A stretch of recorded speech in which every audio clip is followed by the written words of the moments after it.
Duck and Percy enjoy their work at the harbor, pulling and pushing cars full of cargo to and from the quay. But one morning, the engines were exhausted. The harbor was busier than ever.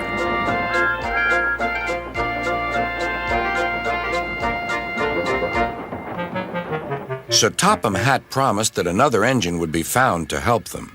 "Huh, it's about time," said Percy. "I ache so much I can hardly get my wheels to move," agreed Duck. They waited for the engine to arrive. It came as a shock when he did.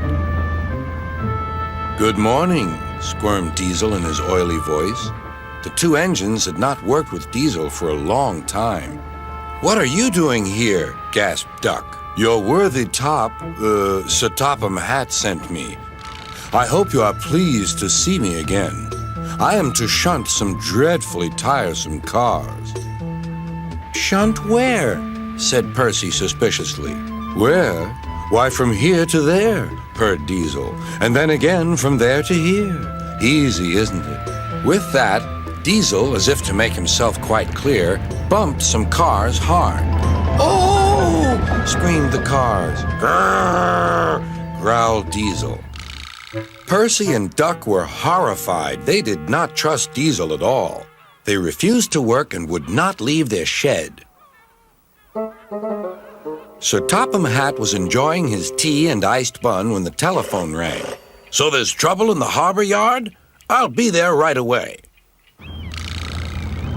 Diesel was working loudly and alone. Cargo lay on the quay. Ships and passengers were delayed. Everyone was complaining about Sir Topham Hatt's railway. Percy and Duck were sulking in their shed. "What's all this?" demanded Sir Topham Hatt. "We're on strike, sir," said Percy nervously. "Yes," added Duck. "Beg pardon, sir, but we won't work with Diesel, sir." "You said you sent him packing, sir." "I have to give Diesel a second chance," replied Sir Topham Hatt. "I'm trying to help you by bringing Diesel here. Now you must help me. He was the only engine available." Percy and Duck went sadly back to work. Next morning, things were no better. Diesel's driver had not put his brakes on properly, and Diesel started to move. He went bump straight into Percy. "Wake up there, Percy," scowled Diesel. "You have work to do." He didn't even say he was sorry to Percy. Later, Diesel bumped the cars so hard that the loads went everywhere.